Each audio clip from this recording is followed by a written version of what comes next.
Alright, so this is going to be a preliminary ductwork layout. So what I have in front of me here is just a very, very basic preliminary diffuser layout. And I have this broken down into two different zones. And we have the kitchen zone on this side, and we have a dining room zone here. These diffusers could be up for a lot of different things. You could have these ones for the dining area, this one for the lobby, or these two for the lobby, these two for a set of toilet rooms, and the same thing back here. We have maybe the kitchen area, maybe an office, who knows. We're not really concerned with this right now because basically whenever you do your preliminary ductwork layout, at this point you already have your diffusers laid out how you want them to be laid out, or a pretty good idea of that. And all you're doing now is basically connecting the dots. What you're really doing is connecting the diffusers with ductwork. So the first thing I'm going to do is I'm going to take a piece of bum wad and I'm going to lay over top of this, just so I can get a nice quick little sketch of how I might want to lay this out. I'll work on the dining area first.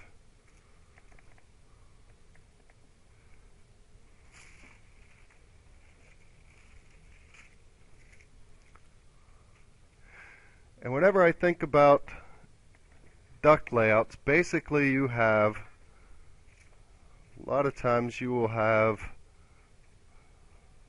a trunk lines, or the main,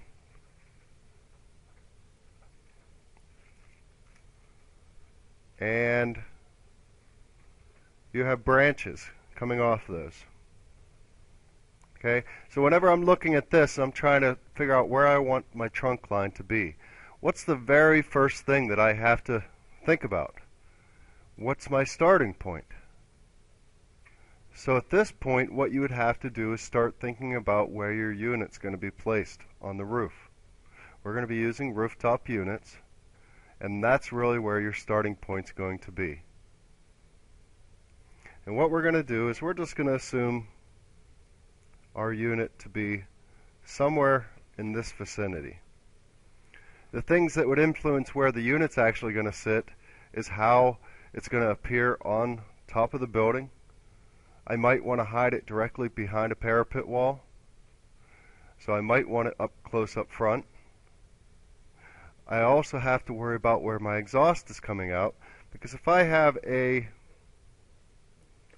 fresh air intake or outside air coming in right there, I don't want any exhaust within 10 feet of this. So I might have my other unit right here for the kitchen with the outside air right there. And then I need to stay away from this area with the exhaust. Well, I already said that these are my bathrooms, so now all of a sudden I have a problem with my exhaust that I have to reroute it somewhere else to get it away. I don't want to be exhausting the stinky air out of the bathrooms and sucking it directly back into my fresh air. And I'm not allowed to do that. It has to be within 10 feet away. So maybe we do this. Maybe the units stay in the same location, and maybe my outside air comes in from that direction. And what you kind of have to remember is whenever you looked at the schematic for the air handling unit, the outside air came here, my return air came up from the bottom, they mix together, go through a pre-filter, there's a fan in here somewhere, blowing that direction, and then we have our coils and things like that. Basically what's going to happen is your supply air is going to go down right there. So on this end I have return air and outside air, and here I have supply air. So this right here is really my starting point.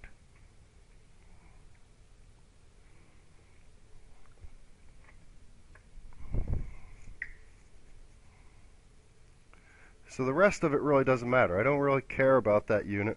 Once I actually figure out where I want my unit to be, all I really care about is where that supply air is going to be. So I'm just going to put another piece of bum wad over top of this. I'm going to put my line on there. This is going to be my supply air coming down from my unit. I can remove that, put this back on here, and I know that that is my starting point. From here, I'm going to grab another piece of bum wad.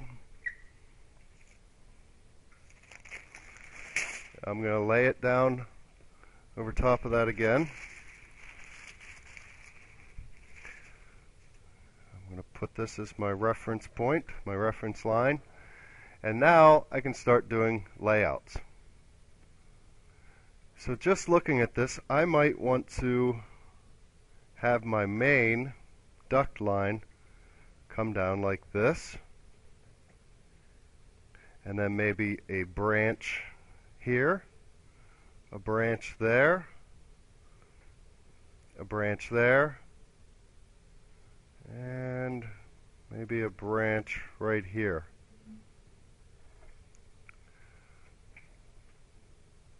And from that I could come off of this with some takeoffs and individually sized ductwork to the rest of these.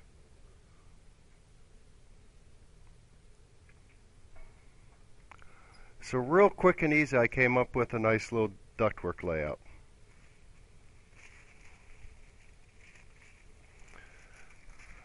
I literally only spent 2 minutes on it, didn't put much time into it at all, much thought.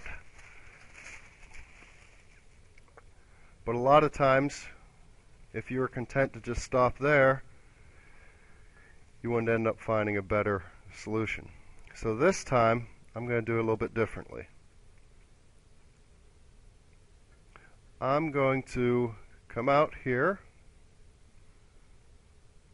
I'm going to come down here, back this way, and back that way. Kind of a loop system where I'm picking up everything's on this loop.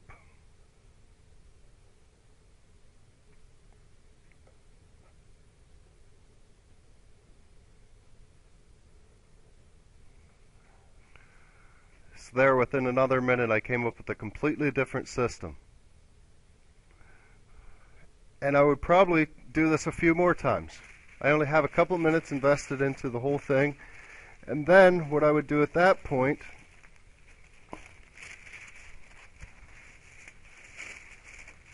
is I would probably pull these away and I would start looking at my different options. And I would try to get a feel for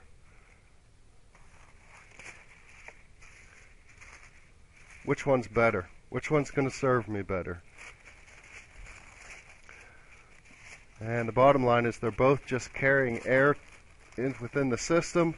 So one of the biggest concerns is, or should be, which one uses the least amount of ductwork. So just looking at it, which one do you think uses the least amount of ductwork? Okay. I think it's pretty close. I kind of thought it was the one on the right.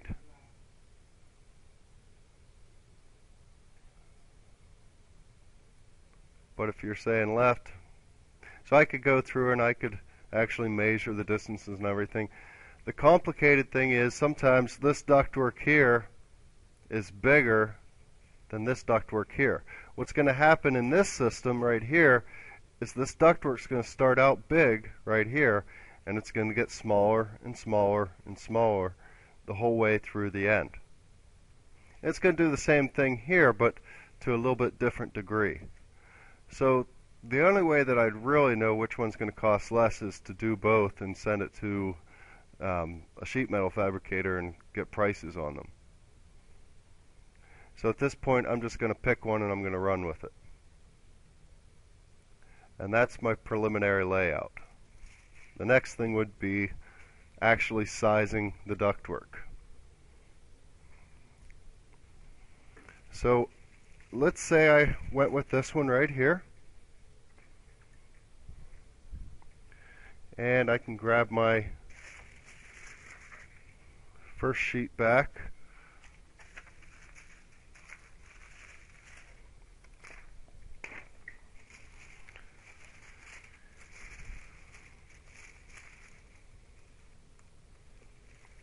Now if I went with this one, at this point in your design, you guys were supposed to go through and start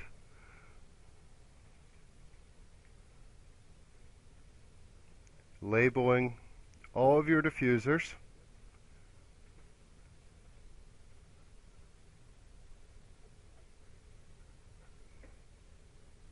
So I have 10 diffusers there, and let's also put our air quantities on.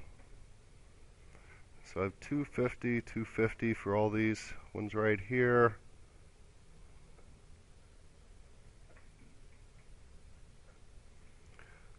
$125 here. 280 and 280.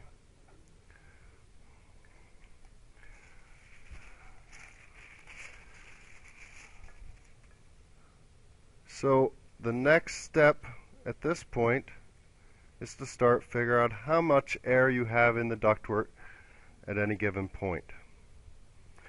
So I'm going to start here. At this point right here, I have 250 plus 250, I have 500 CFM. At this point here, I have 1000 CFM. At this point, I have 280. At this point here, I have to have 1280. At this point, I have 1560. Here I have 250, 250, oh, I'm sorry, 500, 250 plus 250.